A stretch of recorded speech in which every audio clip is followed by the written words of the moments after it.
Astro divine நேயர்களுக்கு வணக்கம். இந்த ஒரு இன்ட்ரெஸ்டிங்கான கான்வர்சேஷன்ல நம்ம கூட தெய்வீக ஜோதிடர் ஏஆர் பாலகிருஷ்ணா ரெட்டி சார் இருக்காரு. சார் வணக்கம் சார். குரு பிரம்மா, குரு விஷ்ணு, குருதேவோ மகேஸ்வரக, குரு சாட்சாத் பரபிரம்மா, தஸ்மை ஸ்ரீ குருவே நமக. என் அன்பு ஆஸ்ட்ரோ டிவைன் நேயர்களுக்கும் என் அன்பு சகோதரருக்கும் என் அன்பு வணக்கங்கள். சார், சனி வக்ர பயிற்சி அப்படின்றத சொல்றாங்க. அப்படின்னா என்ன? இது வரைக்கும் சனி பகவான் பல்வேறு விஷயங்கள் பண்ணி நம்ம பார்த்துருக்கோம். அவர் நார்மலாக வரும்போதே மக்கள்லாம் அவர் வக்கரமாக இருக்காருன்றத சொல்லுவாங்க. இப்போ வக்ர பயிற்சியில் வரான்ற போது அவர் எப்படி இருப்பார்ன்ற ஒரு கேள்வி வருது. அதான் 7.5 சனி, அஷ்டம சனி, அர்த்தாஷ்டம சனி, கண்டக சனி, சனி மகாதிசை அப்படின்னு பல்வேறு ரூபத்தில் சனீஸ்வரர் ஜாதகத்தில் இருக்கார்.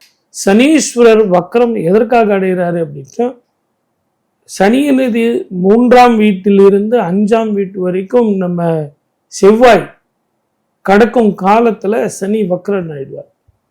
இவர் குளிர்ச்சி கிரகம். சனீஸ்வரருடைய தாக்கம் போகும், சனி பிரீத்தி ஏற்படும். அந்த கிரக சாரங்கள் உங்களுக்கு எப்படிப்பட்ட நீச்சத்தில் இருந்தாலும் உச்சத்தில் இருந்தாலும் அது உங்களுக்கு சாதனையான பலனை கொடுக்கும், சாதகமான பலனை கொடுக்கும். சார், மிதுன ராசிக்கு இந்த சனி வக்ர பயிற்சி எப்படி இருக்க போகுது? நல்லா இருக்கும் சார். முதல்ல இவங்களுக்கு நிம்மதி சேரும். ஆஹா, ஒரு 5 வருஷத்துல கஷ்டப்பட்டாங்க தெரியுமா? எனக்கு அது கிடைக்குமா, இது கிடைக்குமா, நான் செட்டில் ஆகிடுவேனா, தூக்கம் வர மாட்டேங்குது, எதில் எடுத்தாலும் யோசனை. முதல்ல அந்த யோசனையை விடணும். அதுவும் ஒரு யோசனையாக இருந்தால் பரவாயில்ல, 2 யோசனை. இது இப்படி ஆயிடுச்சுன்னா, அது அப்படி போயிடுச்சுன்னா, அது அப்படி ஆயிடுச்சுன்னா அப்படின்னு. ஏன்னா வாழ்க்கையில் கஷ்டப்பட்டே பார்த்தவங்க கடந்த 7 வருஷமாக மிதுன ராசிக்காரர்கள் தான். மழை விட்டது தூவானம் விடாத கதையா. இப்போ தான் அவங்களுக்கு சனி பயிற்சி ஆகி உத்தியோகத்தில், வேலையில், வியாபாரத்தில், தொழிலில் எல்லாமே இப்போ தான் களை கட்டி அப்படி வந்தது, ஒரு ஸ்டேபிள் ஆகிட்டு வராங்க. அப்போ இந்த 27ஆம் தேதியிலேருந்து உங்களுக்கு வக்கரம் சார் அப்படின்னா பக்குன்னு இருக்கு. என்ன சார் இது, திருப்பி முதல்லேருந்து ஆரம்பிக்கிறீங்களே, இது எத்தனை நாள் இருக்கும் அது சொல்லுங்க. ஏற்கனவே ஒரு 7 வருஷம் கஷ்டப்பட்டு. ஆமாம், நம்ம 135 நாள் இருக்கும். 135 நாளா? ஏன்னா அவங்கள ஒரு நாள் தள்ளுறது அந்த வலி என்னன்னு அவங்களுக்கு தெரியும். கண்டிப்பாக. இப்போ சர்க்கரையை சாப்பிட்டவனுக்கு தித்திப்பு எப்படி இருக்குன்னு தெரியும். கண்டிப்பாக. அந்த மாதிரி ஏற்கனவே சனீஸ்வரருடைய தாக்கத்தை அனுபவிச்சவங்களுக்கு அந்த வலி என்னன்னு தெரியும். அதனால மிதுன ராசி கொஞ்சம் பயப்படுவாங்க. இருந்தாலும் அவங்களுடைய உழைப்பு, கடினமாக உழைக்கக்கூடியவர்கள் கொஞ்சம் அந்த முன்கோபம் தான். அந்த முன்கோபத்தை விட்டால் நல்லாயிருக்கும். அது கணவன் மனைவி பிரச்சனையில், குடும்பத்தில் சில பிரச்சனைகளை கொடுத்துரும். அதனால் தயவு செஞ்சு முதல்ல அதை விட்டுடுறது நல்லது. சரி, இப்போ ஏற்பட்ட காலகட்டங்களில் கடன் வாங்கலாமா, கடன் கொடுக்கலாங்களா? இது கடன் ஏற்படக்கூடிய காலம்தான். அது சுப கடன்னு சொல்லலாம், சுப விரயம்னு சொல்லலாம். ஆஹா. ஏன்னா ஒரு வீடு வாங்குகிறோம், லோன் போட்டு, ஆமாம், ஒரு ஃப்ளாட் வச்சுட்டு இருக்கோம் சார், அதை கொடுத்துட்டு நான் திருப்பியும் ஒரு நல்ல ஒரு இண்டிவிஜுவல் ஹவுஸ் வாங்கிக்கிறேன். கால் நீட்டினா பக்கத்து வீட்டுக்காரங்க கத்துறான், வண்டி எடுத்துன்னு நிறுத்தினா எதிர் வீட்டுக்காரங்க கத்துறான், மிக்சி போட்டால் பக்கத்து வீடு மேல் வீட்டுக்காரங்க கத்துறான்.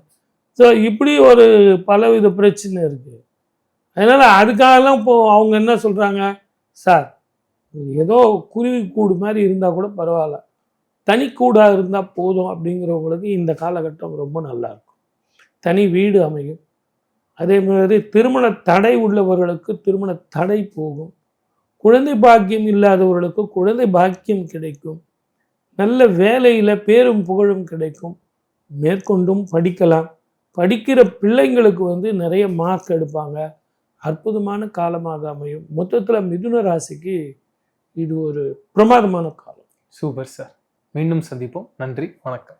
சனீஸ்வரர் வக்ரம் எதற்காக அடைகிறாரு அப்படின்னா, சனியினது 3ஆம் வீட்டிலிருந்து 5ஆம் வீட்டு வரைக்கும் நம்ம செவ்வாய் கடக்கும் காலத்தில் சனி வக்ரன் ஆயிடுவார். இவர் குளிர்ச்சி கிரகம், செவ்வாய் வெப்ப கிரகம். இருவருமே குளிர்ச்சியும் வெப்பமும் சேரும்போது அது என்ன பிரச்சனை, பிரளயம் வர்றதுக்கான வாய்ப்புகள். ஐஸ் கட்டி கரையும், கண்டிப்பாக வெயில் அதிகமாக இருக்கும். மழை பிரச்சனைகள் இருக்கும், நீர்நிலைகள் பாதிக்கும், பூகம்பங்கள் உருவாகும், இயற்கை அழிவுகள் இருக்கிறதோட சேர்ந்து போர் பதட்டம் இருக்கும், ஓகே.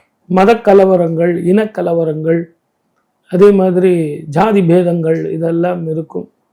ஒரு பயணத்துல வந்து நிம்மதியான பயணங்கள் இருக்காது.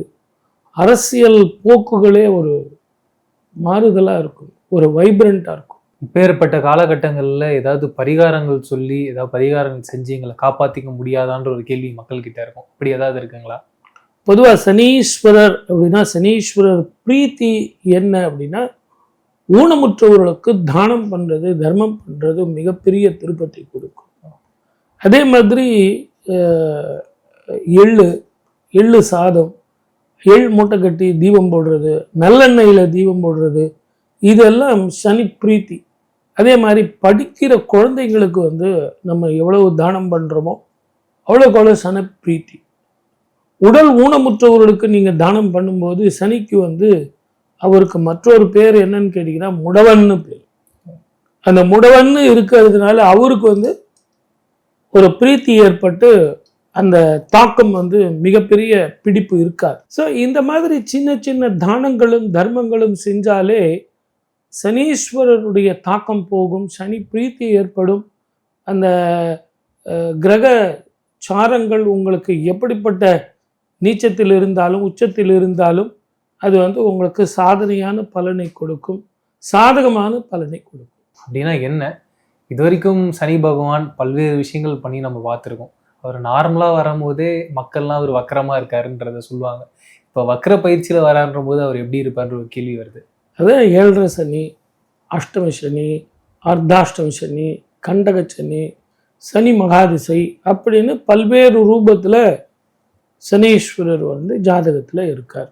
சனீஸ்வரர் வக்கரம் எதற்காக அடைகிறாரு அப்படின்னா, சனியிலிருந்து 3ஆம் வீட்டிலிருந்து 5ஆம் வீட்டு வரைக்கும் நம்ம செவ்வாய் கடக்கும் காலத்தில் சனி வக்கரன் ஆயிடுவார். இவர் வந்து குளிர்ச்சி கிரகம். சனீஸ்வரருடைய தாக்கம் போகும், சனி பிரீத்தி ஏற்படும்.